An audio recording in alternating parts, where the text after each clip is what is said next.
thought today I would do a video introducing myself to all my future brides and clients that hopefully will be knocking the door down next week. Obviously I've been in business since I started in 1996. I got a loan from the Prince's Trust to set up my dressmaking business, and I've worked for myself ever since. I went to college to learn how to fashion design and pattern cut, and then I decided I wanted to set up on my own, so I did. And since '96 I've worked solely for myself. I've worked with bridal shops over the years, altering their dresses and restyling them for them. Let me think. And also, but primarily I design and make wedding dresses. Also I make mother of the bride, mother of the groom, flower girls, bridesmaids, christening gowns, anything that fits under my sewing machine. I'll make you a dress. I just love making any style of dress. I'm not choosy. I love holiday dresses, evening dresses, bridal. I love dressmaking. I love designing, and it's just what I do, and I live and breathe it, to be honest. Where I got hooked was when I was 13. I think I was 13, and it was my friend's 16th birthday, and his brother at the time, I really fancied his brother. This was like, had such a crush on him. So I thought, I'm going to make an outfit so it'll be like, wow, be so impressed. So I made this polka dot skirt with 3 ruffles, like in the 80s. And I had this white blouse that my mum gave me. So I chopped the sleeves off and the collar and everything, and put all this red ribbon edging to match my red and white polka dot skirt. And I bought these plastic beads from the market, because in the days you just went to the market with like the bangles and these big chunky plastic red beads. And I got some shoe dye, and had because I only had one pair of shoes, so they were white, so I dyed them red to match the skirt. And I turned up at this part. I mean, God knows what I must have looked like, but I got to the party, and I had my outfit on, and I was like, oh, I like your outfit. I was like, oh, I made it myself. So from that minute I was hooked. So every time I needed to go somewhere, or I wanted to go to a special party, I thought, I'm going to make myself an outfit. Obviously we didn't have much money growing up, so it was the easiest way. I would go to Chelsea Girl on a Saturday, and I'd go and look at all the dresses that I wanted to wear and I couldn't afford. So then I would see how they were made, try them on in the changing room. Because remember, the changing rooms were just like for everybody. There was no like cubicles in them days. So I'd try all these outfits on and mentally remember them in my head. And then I'd put them all back on the rails, and I'd go to the market, and I'd say to Maureen, because Maureen's Fabrics, I've been going there since I was 13. So I went to the market and said, Maureen, I want to make this. It was a white polka dot, this one, but I had no overlocker, so I knew I couldn't have anything that frayed. So I said, I need this. So I got this white stretchy with little, I think there were little red dots on. So I made this skirt and top to match. But I just copied it from then on. That's what I used to do, just go and try something on and copy it and go to the market, say, Maureen, I want to make this, and she'd go, well, this is the material you need, this is what you do. Then I'd go home and say to Mum, right, I'm going to make this. So she'd guide me, because she was a really good dressmaker, and she'd go, there's the machine, get on with it. And if I got stuck, she'd help me. But that's how I started dressmaking, and I've never stopped, basically. So in theory, I was never going to do anything else when you think about it.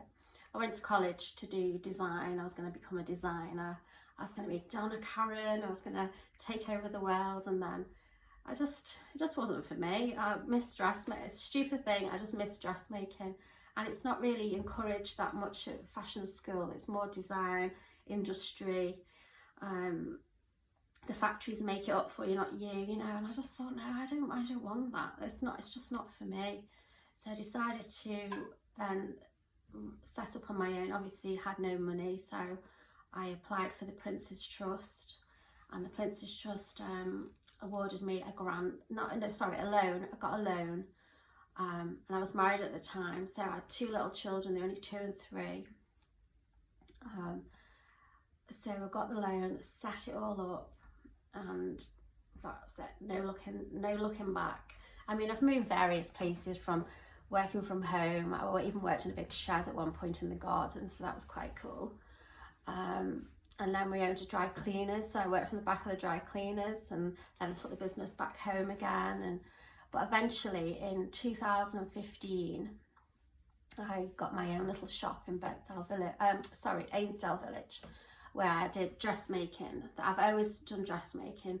I'll make bridal gowns, mother of the bride, prom dresses, flower girls, anything you want. Even I used to have a lady who had everything made, absolutely everything. She'd have her pajamas, her dressing gowns to match, blouse, everything. The only thing I didn't make was underwear for her, but that was fun too. And then, let me think, and then in 2019, I took over the bride's room. So I just thought it's a next step in my career. I was just really excited. I thought, how can, because everything gets a bit stale, I suppose, as you go along. And I loved the shop. I loved my little shop, but I wanted to just push it a little bit further. My children have grown up and left home, and I was, on my own, and I thought, God, go for it, just get another challenge. So I took over the bride's room, and in the September 2019, and I just went for it. I ripped the place apart, redesigned everything, ordered new collections, because obviously I've never sold collections before. I've always just made what the bride wanted. So this was a new challenge for me. We went to Harrogate and picked all these beautiful dresses, and they arrived in the February 2020, and then obviously COVID hit, so the March we were shut down, and I was absolutely devastated. I just didn't know what to do with myself. I've worked my whole working life 24/7, self-employed people do. You don't just clock off at 5 o'clock. And I was just sat there with nothing to do. Oh God, everyone was in the same boat, don't get me wrong. It's been a horrendous year. But that leads me up to now, and we're reopening on Monday. So I can't bloody wait, excuse my language, but oh God, it's been a long, long year. So fingers crossed, it'll go from strength to strength now. I've had 2 collections arrive in the lockdown, they're absolutely gorgeous. I'm just so desperate for girls to try these dresses on. I mean, I keep putting them on the mannequins, taking photographs, and I just want to see a proper girl in these dresses. My sizes range from, I think the smallest I've got is a 10, and they range from a 10 to a 30. I've got a 30, and everything in between. So there you go. Get booked in, come and try them on, and if you do find something you actually like, but it's not quite what you're looking for, and you wanted a sleeve add in, or a lace bodice add into the top, anything, I can redesign the dress for you, or we can start from scratch and make you something right from the beginning.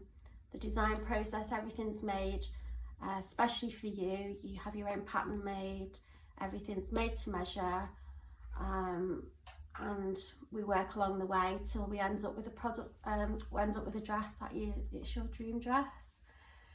So I think that I've covered everything.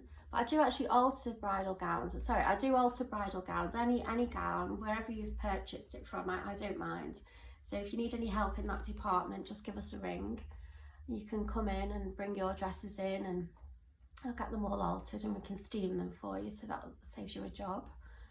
And there you go, a little bit of an insight of my career, as you call it. Yeah, my career. which has been going a long time now, which I'm very proud of. And I feel like I've worked really hard for a very long time. So now I want this to be the most exciting stage. Oh, is that the right word? I want this to be the most exciting phase in my life now. My next phase, my next challenge. And it's going to be this bridal shop, and I'm just so excited to get stuck in and get going and meet all you lovely new girls and all my brides that were in last year, and we're all going to have a good catch up. And Tracy and I are just so excited to see you all again. And if you want to book in and have a chat, or just give us a ring, or Facebook me, Instagram, there's YouTube as well, just message me anywhere and I'll get back to you. So, well, take care. Hope you found it a little bit interesting, and I will see you in the future. Fingers crossed. Thank you.